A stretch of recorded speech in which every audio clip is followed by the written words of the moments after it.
Poštovanje svima. Ovaj put vas vodim na jedno posebno putovanje. Posjetio sam ni manje ni više nego Park prirode Blidinje, jedno od najljepših mjesta Hercegovine, ali i cjelokupne države i regije. Mjesto koje oduzima dah i pruža neponovljiv osjećaj slobode. Samo što sam stigao, osjetio sam nevjerojatnu energiju prirode koja me okružuje, sve te planine, miris borova, čist zrak.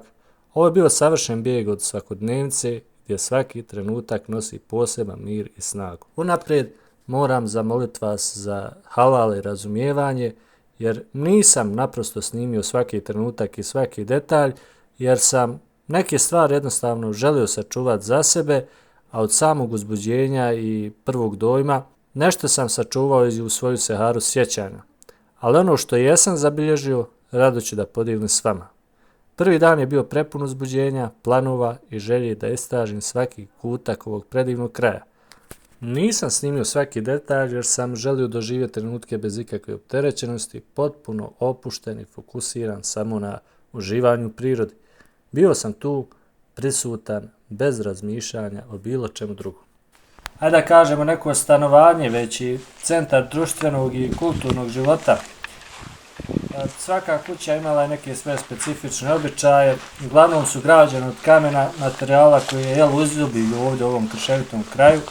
Zidovi su jako debeli, često preko 1 metra, što omogućava kući da izdrži unutrašnju temperaturu tokom ovih grelih ljeta, ali i hladnih zima. Uglavnom ove kuće su danas simbol jednog identiteta i nasljeđa, ako mnogi od njih više nisu funkcije, one koje su preživjele često su zaštićene kao kulturno-historijski spomenici. Od ovih objekata koje smo malo prije snimali iz daljine, ovdje imamo priliku da prikažemo krov identičan onakav kakav se gradu u ta neka, možemo reći, pradavna vremena kad je ovaj objekat imao sve. Ovo mi ipak izgleda nešto kao stambeni objekat. Ovo mi ne liči na naš sobu, više mi djeluje kao objekat za stanovanje. Takvi kapacitet ovog objekta je takav da. Znači, materijal od kojeg se pravio krov je raževa slama. Krov je napravljen oštar radi sljevanja vode i vjerovatno u slučaju snijega. Uglavnom, sa jedne strane objekta ima malta, dok vamo s druge strane nešto je malo pokušavano da se stavi, jer vjerovatno je ostalo nešto malo materijala, pa eto samo čisto da se iskoristi ili je vremenom otpalo. U istom krugu ovog objekta koje smo prethodno snimili imamo i hercegovačku četvrť, odnosno bunar. Ovdje ima, ne znam tačno koliko dubine do vode, znači ima sigurno jedno, u mojoj procjeni 8 metara do nivoa vode, vjerojatno malo u kišnim danima to bude i više. Uglavnom, bunar izgleda čist i održavan. Ja vjerujem da se voda i dalje može koristiti, jer bunar izgleda pretežno održavan. Ovaj šat se može otvarati, mada čovjek stavio žicu, vjerojatno nije htio više da zaključava ili neko drugi otvorio. Kao što se u ovom primjeru može vidjeti, sam krov se oslanjao na ove drvene elemente koje su bile pažljivo odabrane i postavljene kako bi izdržale težinu same te raževe slame. Zbog težine materijala, krovna konstrukcija je morala biti izuzetno stabilna, što je često značilo da unutrašnjost kuće ima i dodatne noseće grede. Uglavnom koristio se lokalni krečnjak ili ponegdje pješčara, kamen se vješto slagao bez upotrebe maltera, što je rezultiralo čvrstim i dugotrajnim objektima. Zidovi su, kako sam rekao, izuzetno debeli. Toplinska izolacija je tu za zaštitu od vremenskih nepogoda i samog osiguranja trajnosti građevine.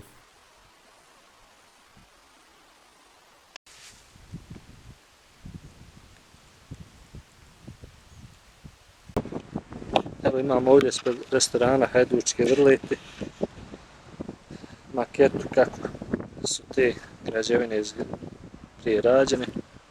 Dakle, nema blata, rekli smo da se zajedno sa slamom stavlja i blato, međutim nema blata, griješio sam.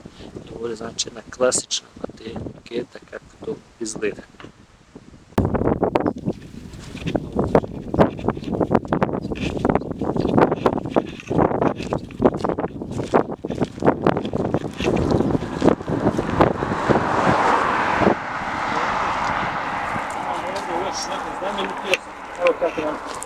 na samom ulazu kažu nacionalni spomenik nekropole sa stećcima, odnosno nekropola stećaka, jel? Miješano groblje ima tu i katoličkih grobova pored, ali mi ono što smo došli da snimimo jesu stećci i da malo pokušamo sa našim skromnim znanjem da protumačimo šta to stoji na stećcima. Ovako lijep pačnik izgleda pravu.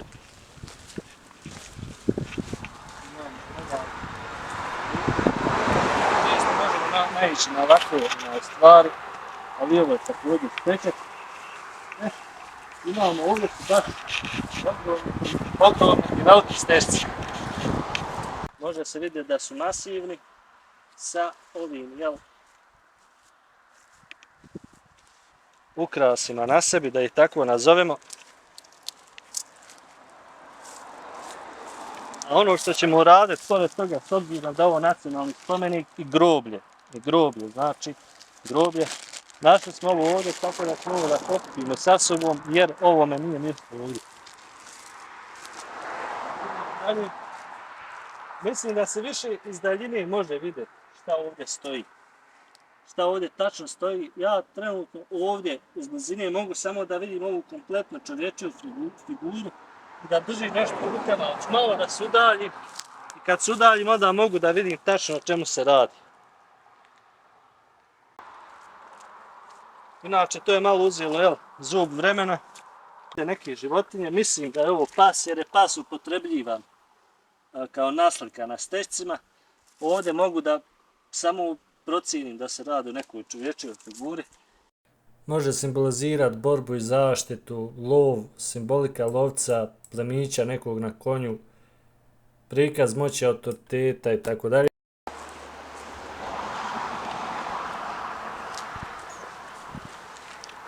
Ovdje također možemo da samo procijenimo onako koliko se može vidjeti. To samo govori koliko je to zub vremena već uzeo. Mogu da se vide ovdje neke noge, vjerojatno životinjske, također tamo i na onoj strani.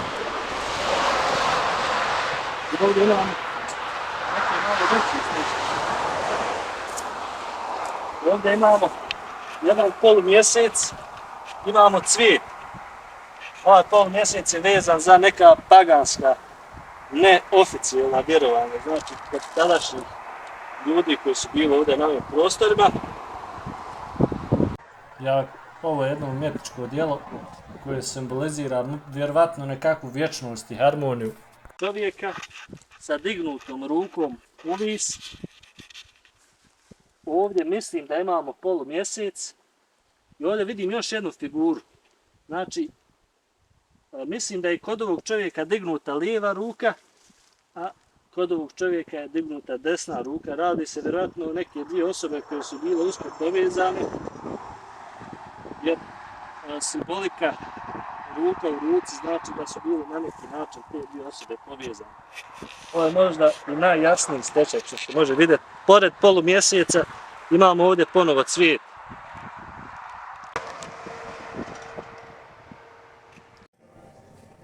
Probat ćemo hercegovačke uštipke sa kajmakom i domaćim povrćima.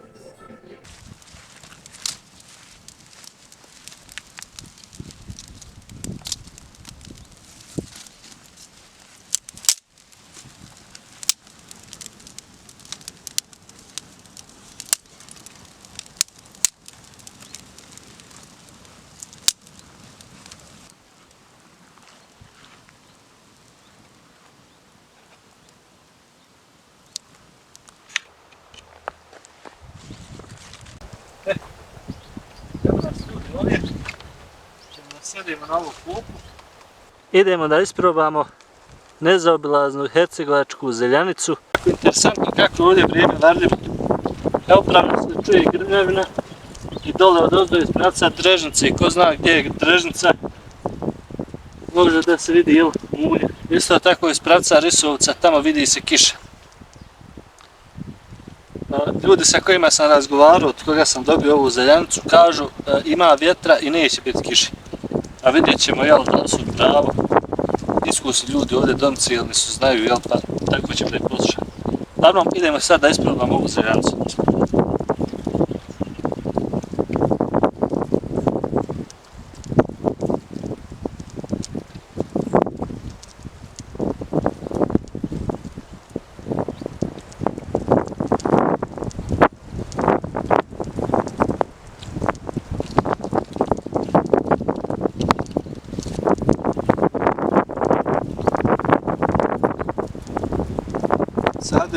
Sadrži blitvu i jaja, klasična pita, neki bi rekli burek sa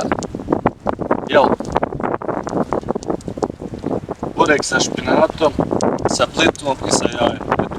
Ukusno, nisam ovo odmah pijao i ovo je za mene jedan, da kažemo, ukus nostalgije.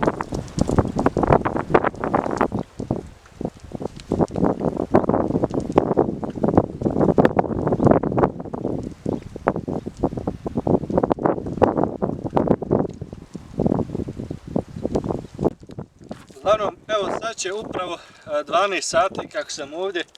Od tih 12 sati, sat vremena sam se raspremao i otprilike 9 sati sam spavao. A mogao bi još da spavam.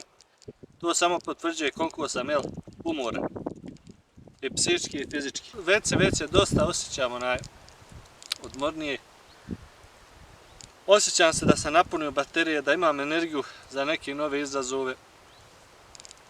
I prvi moj dojam ovog prvog dana moje te offline unplugged verzije jeste da ću se kad tad inšala opet vratiti ovdje. Jer ovo je definitivno mjesto koje me energetski prije svega ispunjava. Sad idem malo da se pritavim opet. Da se vratim malo na sanu koliko mognem, pa ćemo da vidimo šta ćemo dalje jer vrijeme je dosta šareno, pa vidjet ćemo šta će biti.